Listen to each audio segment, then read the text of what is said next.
Hey guys, thanks for coming back. Tarantula Noob here. This is a video on how to set up a arboreal enclosure.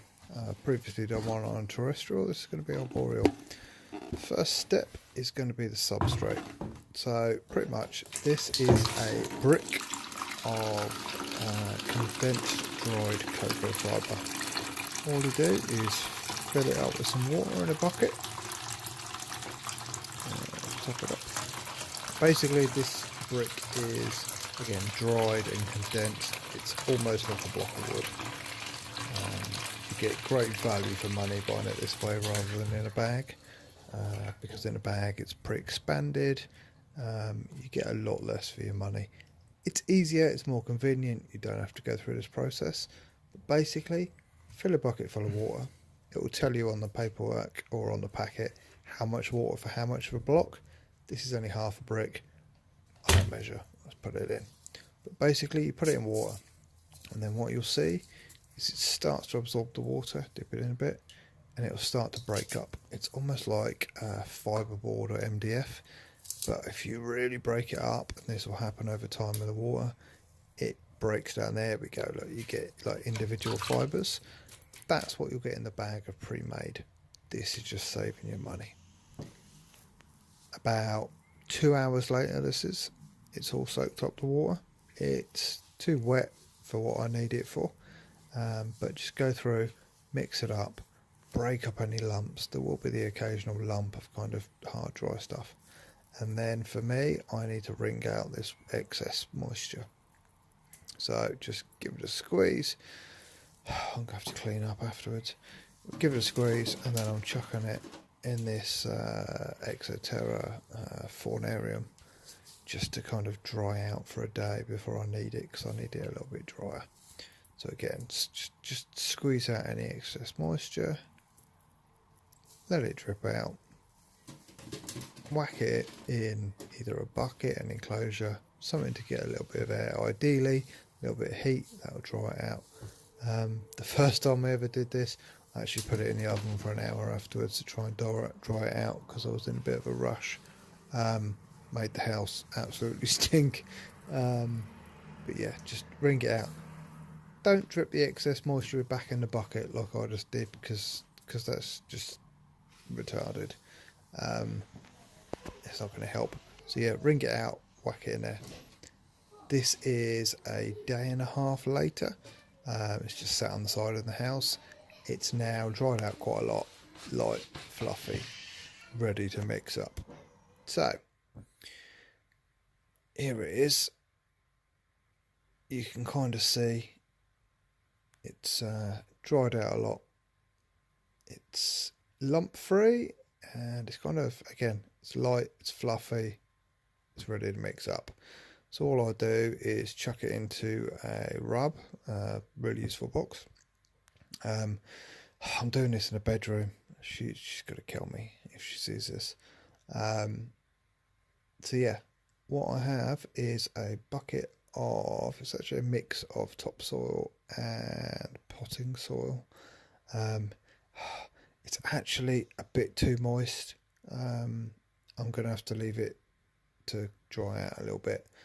But luckily I'm not getting my tea for another week, so it's got plenty of time to dry out, because the tea I'm getting is going to be reasonably dry species, but then again some pokies, so they don't mind it kind of intermediate.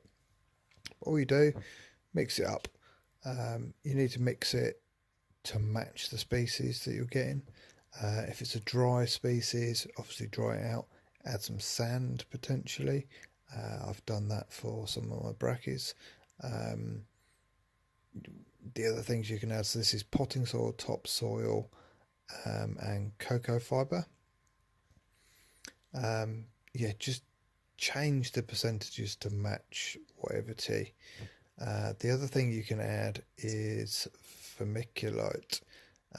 This is very good for moisture. It absorbs water, holds it, it helps with humidity for those that need the extra humidity. The reason I add it, even though it's for a dry species, is it helps the water to sink down into the substrate. So when it's very dry substrate, occasionally you'll overflow the water bowl or whatever to get some water in there, and the water just pools on top. Having some vermiculite in there helps the water sink down into the substrate. So give it a good mix up. You don't need a lot. Again, this is mainly for dry species. But yeah, there you go. A little bit in there really helps. If you ever watch my videos, it's got gold flecks. That's what it is. Right, let's get an enclosure out. Here it is. This is setting up the arboreal enclosure. So arboreal is vertical, up and down. We're talking tree spiders, climbing spiders, rather than the terrestrial, which I've already done a video on. Go check that out. So yeah, they need more vertical space than they do floor space. Exoterra do quite a few vertical ones. Azumed do. This enclosure is from Tarantula Room on Facebook. I've done a review video. If you haven't heard of them, go check them out. These enclosures I highly recommend. Anyway, so all we need is a simple enclosure. Is substrate. I'm not going to do anything fancy like bioactive or anything. I quite like my teas to be the focal point. The tarantula has to be happy. You have to provide it everything it needs. It needs somewhere to hide. It needs a water bowl. It needs somewhere to climb. That sort of thing.